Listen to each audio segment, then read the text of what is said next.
Well, here we are again. Hi, Kim. Hiya. So we're here today with Irish Eyes. Irish, do you want to say hello? Hello, how are you? And we're actually going to do a part 2 of the Harry Potter Hagrid thing, because Irish happened to be in Edinburgh when the news of Hagrid's death was announced, and Edinburgh has very strong connections with the Harry Potter story, which we'll go into a little bit. And Nigel's here and he wants to say hello too. Hello. All right. So, Irish, tell us about, let's start off with the Harry Potter fever in Edinburgh you were telling us about earlier. Yes, it's everywhere. I suppose I just came on because I had posted a comment on your last video and it didn't show up. So I just was talking to Kim then. So that's how I'm here. But yeah, I mean, Edinburgh is everything Harry Potter. An awful lot of the tourists are there for Harry Potter, and there's a shop on nearly every street. And one of the streets I was on, I think it was Victoria Street, is the basis for Diagon Alley in the Harry Potter books, which is the magic street with the bookshops. And it does have a lot of those kind of quaint shops there. And just even Diagon, I was saying that if you add an AL to the end of that, you have diagonal. And the name Hagrid, even there's grid in the second half of his name. But yeah, the whole place really does have that kind of air of mystery that could be associated with magic that goes either way. It's very much linked with the royal family. At one end, you have Edinburgh Castle. The other end is Holyrood House, the palace where Queen Elizabeth was left there for overnight, I think, on her journey back to London, if she was really there. Is Balmoral in Edinburgh? No, that's further. That's up in the Highlands. Yeah, okay. But again, you have the Bal in the name, of course. But no, they're very heavily associated with Scotland. And I mean, there was pictures of Diana in some of the shops with her particular colours that they had made on the tartan as well. So it's very much everywhere. And on one of the streets, I was saying there's Victoria Regalia, which is a big Freemasonry shop. And I mean, the Freemasons are everywhere in Scotland. I mean, the Scottish Rite started there. But interestingly, the number on the shop is 2B, which anyone that likes Sherlock Holmes, I mean, he was 22B Baker Street. So I just thought it was interesting that it was 2B, and B, of course, would be a 2 as well. So you'd have your 22 there. To be or not to be? Exactly, yeah. It's saying on, I pulled this website up and it's saying that the Greyfriars Kirkyard has a gravestone for Thomas Riddle, which they're saying could have been the inspiration for Lord Voldemort. And then you're also saying, because it says Thomas Riddle of Bessborough in Berwick, who died at the age of 72, and you were making a reference to Hagrid dying at the age of 72, weren't you? Yeah, Robbie Coltrane. Yes, and then you have Greyfriars Bobby, not Robbie, but they have the statue of the dog there that was beloved. He loved his master so much that he lay on his grave after he died, so they made a statue to him there. Well, you also said that 72 is 27 backwards, and we all know what the 27 club is, don't we? Yeah, well, that's it. I know Alistair Crowley, he died at 72 as well, and there are a lot of other interesting names. But again, as I say, you could draw references in every direction. But I know you had linked Hagrid as well to Paul, the Flock TV's. He did his video on Yanis. And again, that's Archangel Uriel. Interestingly, there's a trail here that goes north called the Oriel Trail. It's Oriel. But Uriel is the angel of the north. When you do kind of the shamanic angels of the four directions, Uriel is the north, which is the earth. And again, if you tie that to electrical currents, you know, you'll have your north and south poles in magnetism and the earth wire. So again, it all, as we were saying, it breaks down into, you know, electromagnetism and circuit boards and maps and mythology and dynasties and blood types and numbers and codes. And it all relates to the matrix, you know, and you can look at it in 10 different directions. And really. the angels could be angles. Yeah, Yep. exactly. You know, diagonal. Yeah, exactly. Diagonal, yeah. Mm-hmm. Almost got angel in it, isn't it? Yeah. Angel, diagonal, yeah. Mm-hmm. And one of the streets, actually, I went along, I took a photo of the bus stop. It was Angle Street, Great Angle Street, I think it was, wow. you know. So there, you know, it's always there in one form or another. And I think now I can't go anywhere without looking at everything and breaking it down. And I mean, there's so much symbology in Edinburgh. The city, there's a huge obelisk, of course, towering over the city. They always have to have their obelisks. And I did a river walk there, the River Leith. What's his name?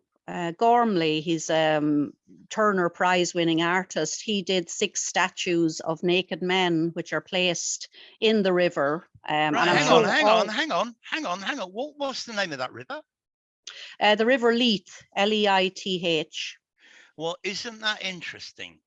Because that connects to the River Lethe, Lethe, which is where we're supposed to, like on the reincarnation cycle. Harry and I did a video on it.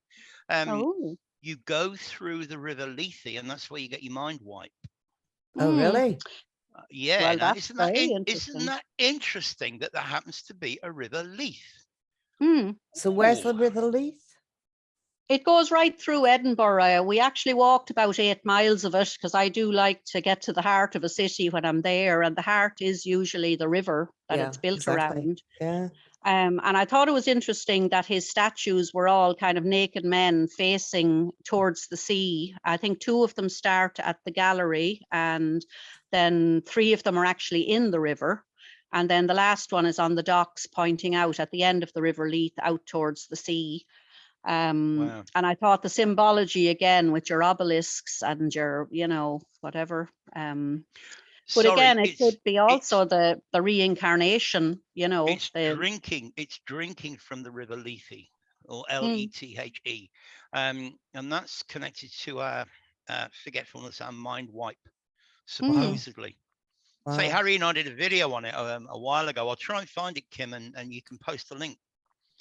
If anybody's interested. Yeah. So I just typed in statue River Lethe there, and guess what it brought up? It brought up that statue of the Angel of the North that I was talking about before. This is really bizarre. Oh, the one that looks like a glider. The one that looks like a glider standing up. Yeah. Yeah, and that's at Sunderland on the motorway there, and it's this really bizarre sort of statue standing up with protruding wings here. Give me the. I'll show you. If you give me the. You are the host. You're recording, aren't you? Am I? I'm recording, but does that mean that my screen's showing? You are the host. You can share your screen. Okay, I haven't shared my screen. Oh, there you go. Do that. Helps if you do. Does it? Screen share. Share. Yeah.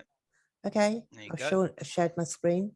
So that's the Angel of the North there, which I was talking to these 2 about earlier before we came on. And it's this really bizarre statue that they put on the motorway. It's just on the motorway.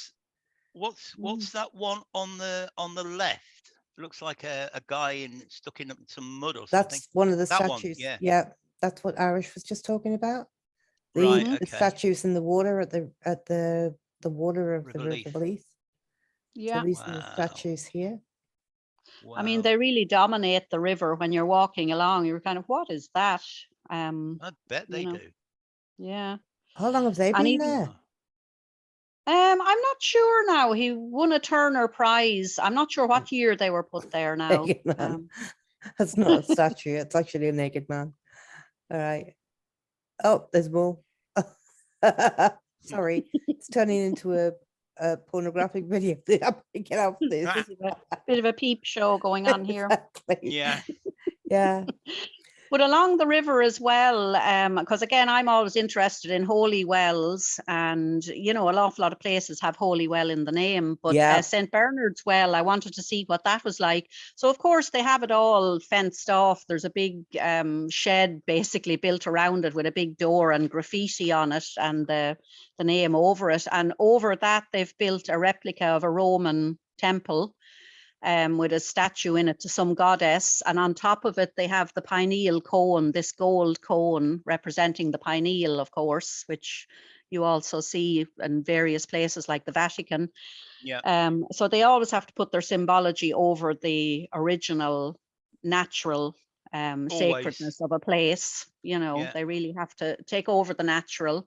And I noticed that even going around Edinburgh, an awful lot of the same names that you see in Dublin, everywhere is getting very generic, like the Omni Centre and an awful lot of the place names and new kind of bills, they all have the same generic look and the same generic name. And of course, they're digging up the city centre all the way out to Leith. They're putting down a tram, which they're digging up the centre of Dublin as well. They're really trying to get people out of driving around cities at all. You know, you have to go on their route. You know. Mm-hmm. So this that's the Victoria Street that you were talking about that they're comparing to Diagon Alley. Mm-hmm. Is that the one you were talking about? It's a lovely street. It's all cobbled and it is very atmospheric. But of course, the other thing about the whole Harry Potter thing was, I think I had read it somewhere that J.K. Rowling was given basically the story by somebody in a certain organization. According to my research, J.K. Rowling was actually a group of people that put it all together, and they just used her name, or credited that. We don't even know if it's a real name. Yeah, and apparently the man who originally it came from in that organization was called Potter, so that he was immortalized in the name in the book. I mean, there is so much symbology in that. I'd have to go back and watch the whole Harry Potter thing again now out of interest, and just watch it with new eyes, just to see all the symbology in it. I mean, I've never watched it. I really should. Really? It never appealed to me. Yeah.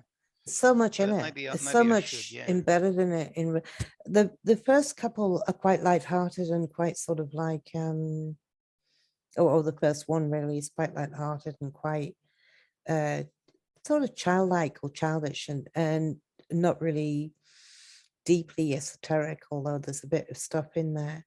But as you go along, it gets more and more and more serious. And some of the themes or the memes are actually quite clever in relation to you being able to translate it, especially the latter stuff where Voldemort gets really powerful, and you see a lot in relation to how the negative can distort you and distort all aspects of you, and how it can make you evil, how the idea of it can make you evil.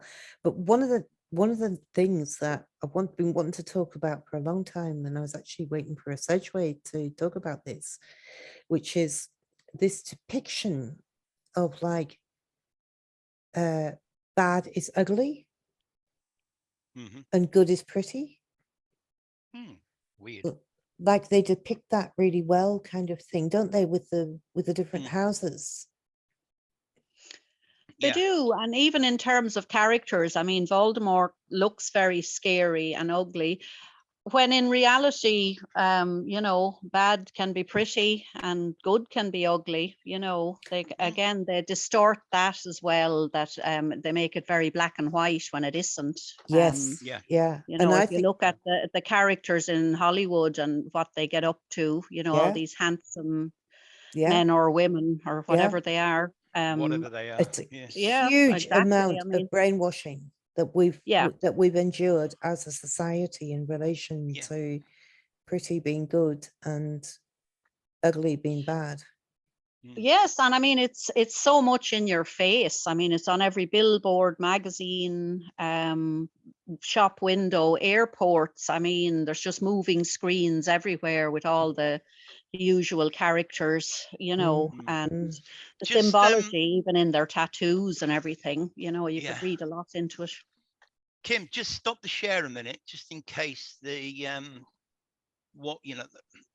Sometimes when I record with Harry, the little icon on the right hand side of the screen that shows us doesn't record, doesn't come up. So you know, if it doesn't come up on yours, we're just talking over that picture. So Okay.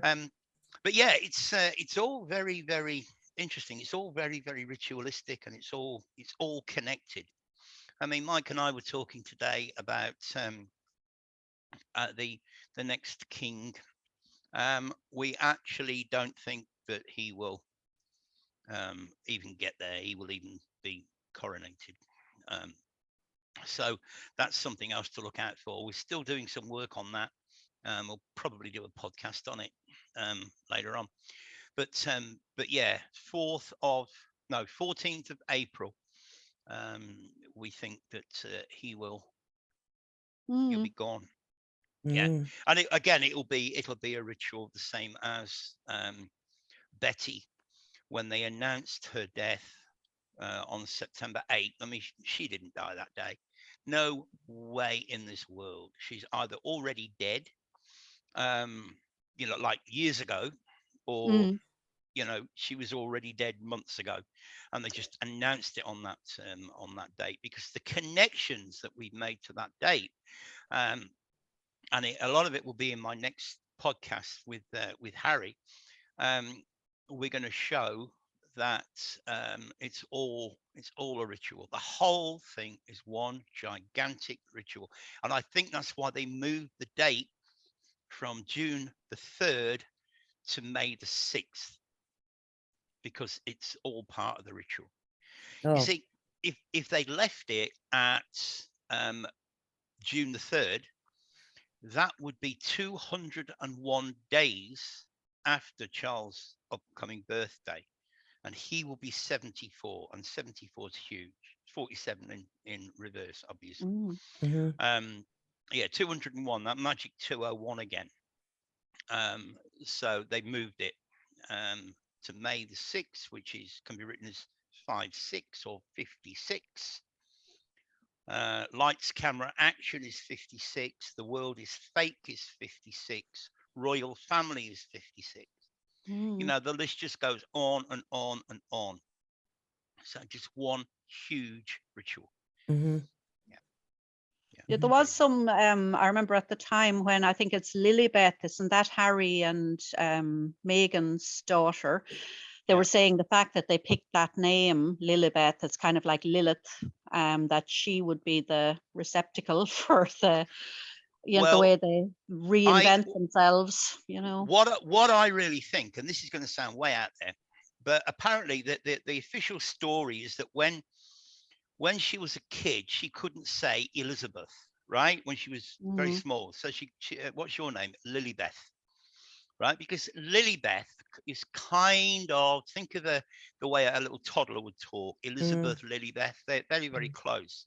But as you say, Irish, it's got the Lilith in it. Now, I actually think, look, Kim and I haven't talked about this, so I'm going to throw this at you. We know from what we've been taught that certain bloodlines do certain things.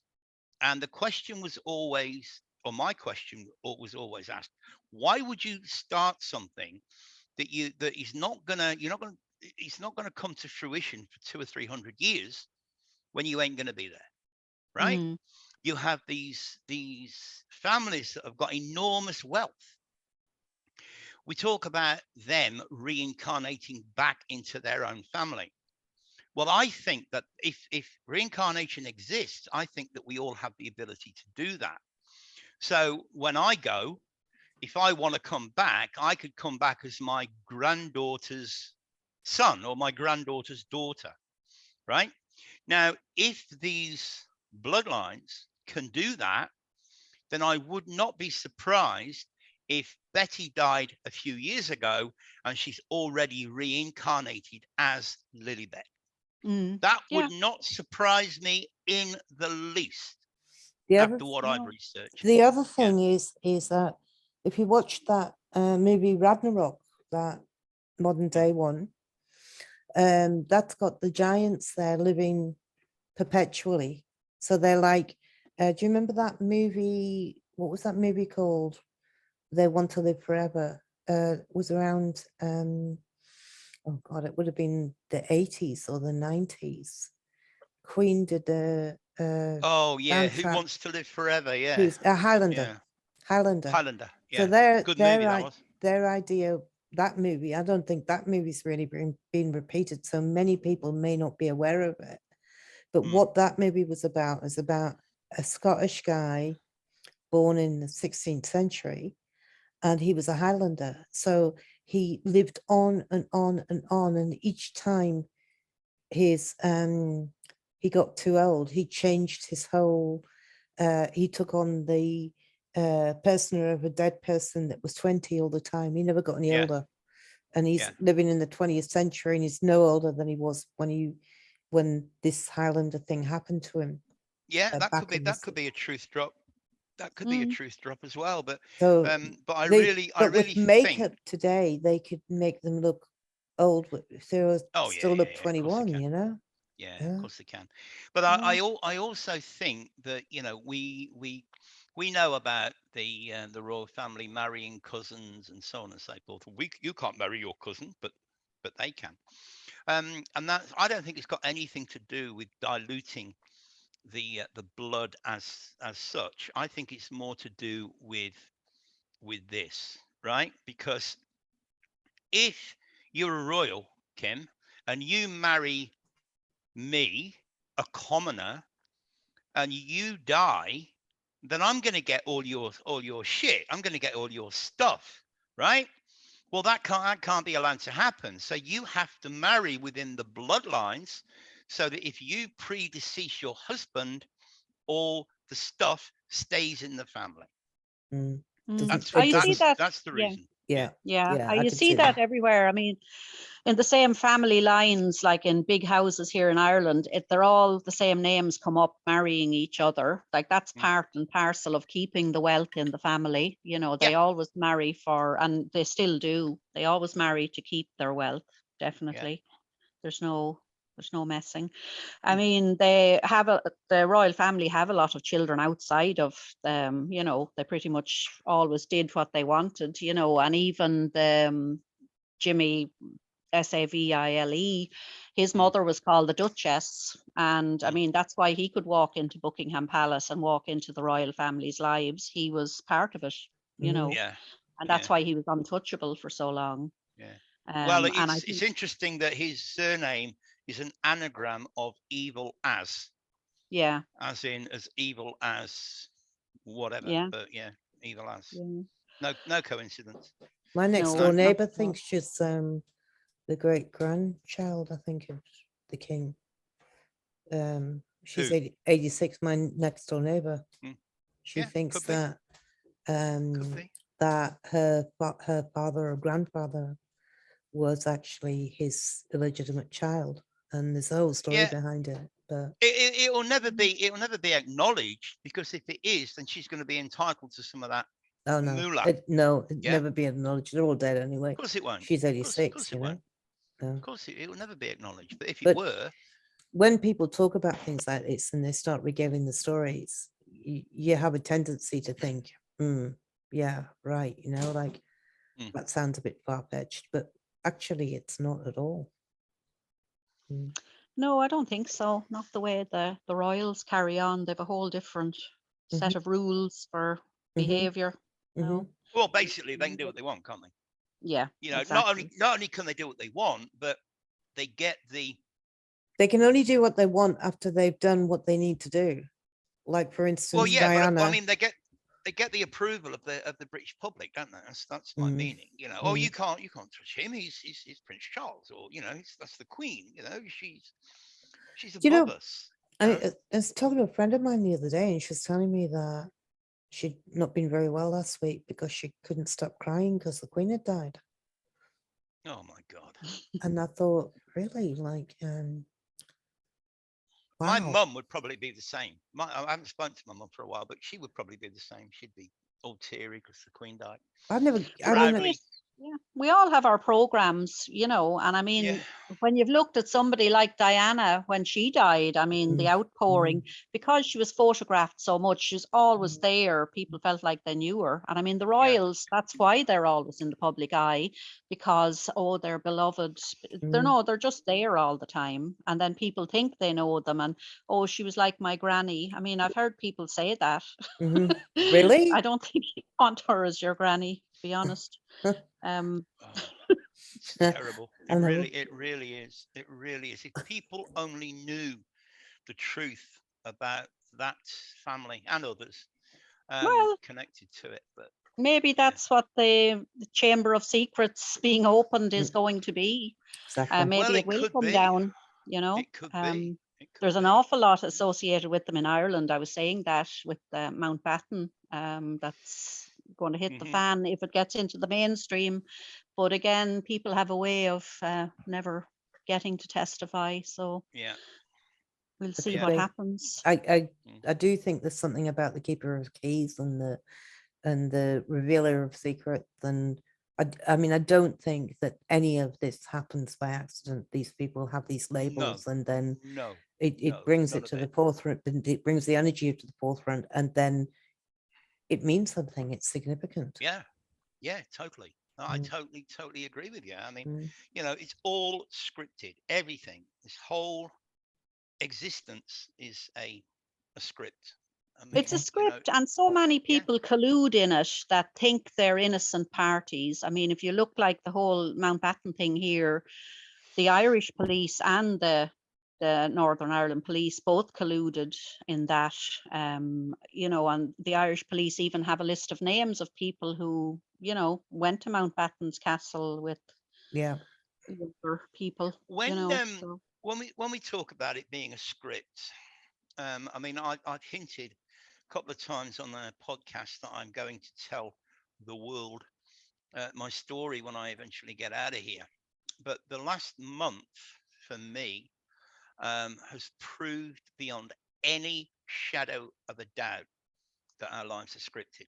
Right, there is enough evidence. And what I did, because Anne-Marie left a wonderful comment on the channel, so I sent her an email, a long email, and I explained everything as it happened, what happened, why it happened, and she just went, "Wow, total script."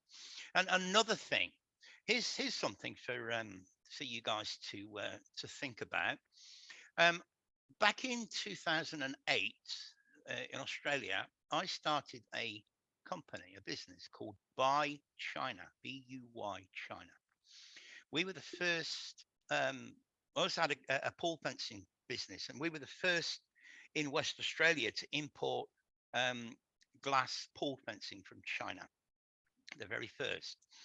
And that's where I got the idea from. Okay, well, what do you want? Hey, Nigel, can you get me some tiles? I'm building a house. Can you get me some windows? Can you get me this? Can you get me that? And I thought, wow, yeah. By 2012, I was literally coming to China once a month, right, to find products for customers. And everywhere I went, people would say to me, "Why don't you come to China and teach English?" And I would look at them and I'd think, why? Why would I want to do that? You know, I'm happy doing what I'm doing, and the company was successful, and so on and so forth. And you know, I've been to more than 50 cities, over more than 30 different provinces, or states, if you want, called provinces here. So I've been all over the place, right? And everywhere I went, so many people, "Nigel, why don't you come to China and teach English?" Then in 2013, when my marriage broke up, went sour, and I lost everything, I thought, what am I going to do now? And I was lying in bed one night and I thought, why don't you go to China and teach English? So I did the necessary courses, got the documentation, and I came here in 2014, and I've been here ever since. Why were all those people suggesting that I come to China to teach English when I was running a business?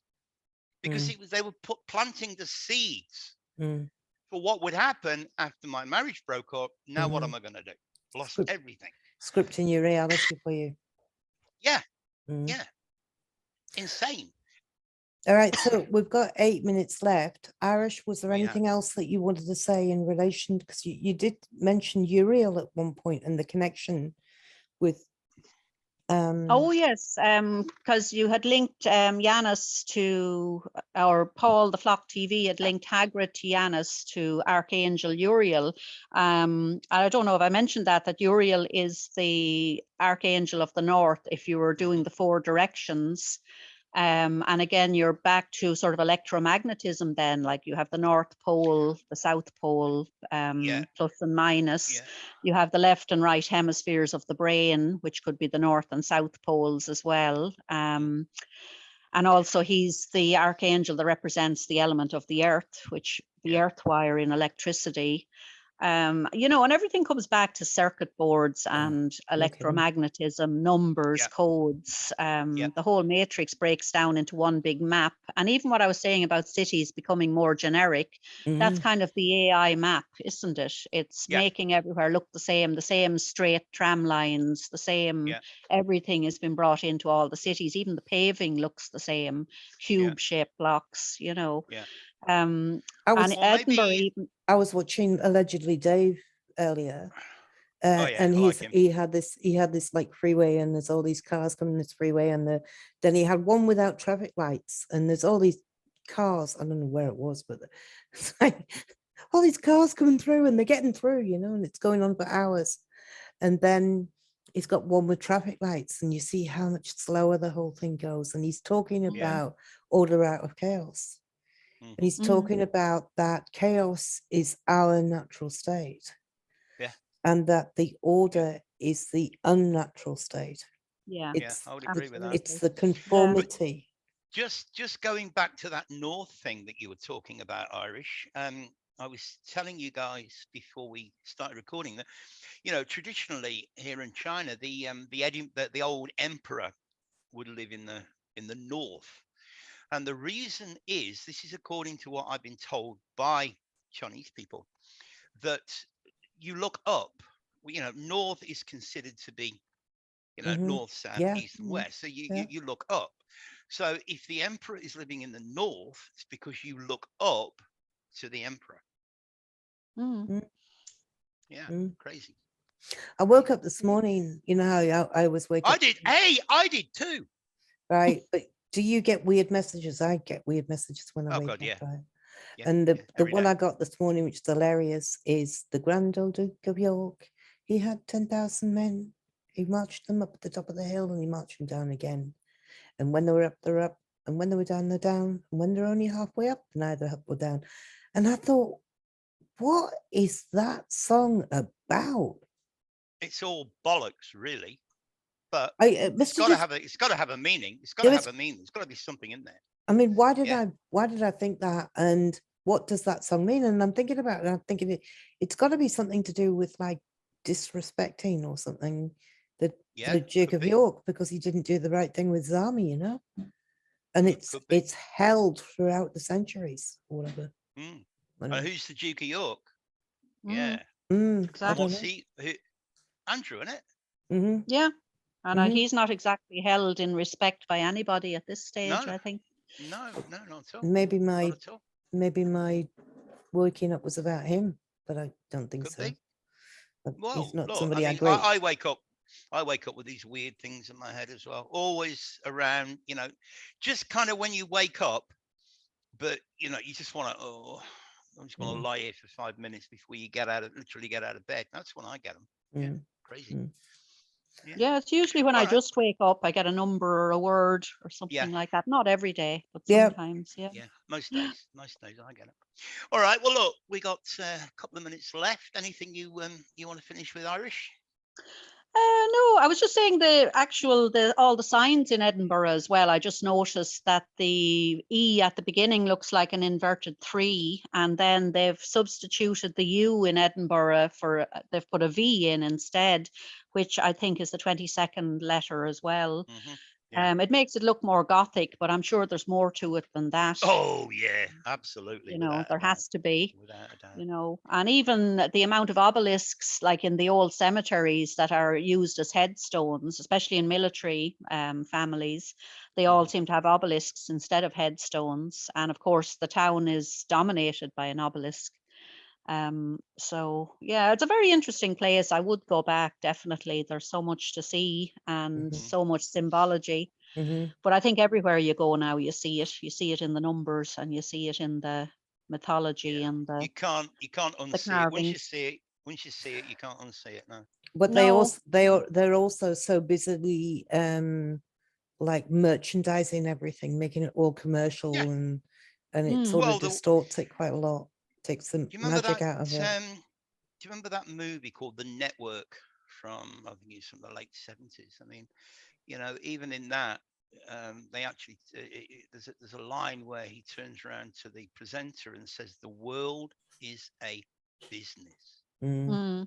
Corporation, literally. Just literally one big corporation. And they try and get us all in. Yeah. Anyway, we're going to get kicked out in a minute, so okay. You have to. All right, so we'll finish it here, girls. So do you want to just stop recording, Kim, and okay, we'll just have a. All right. See ya. Bye.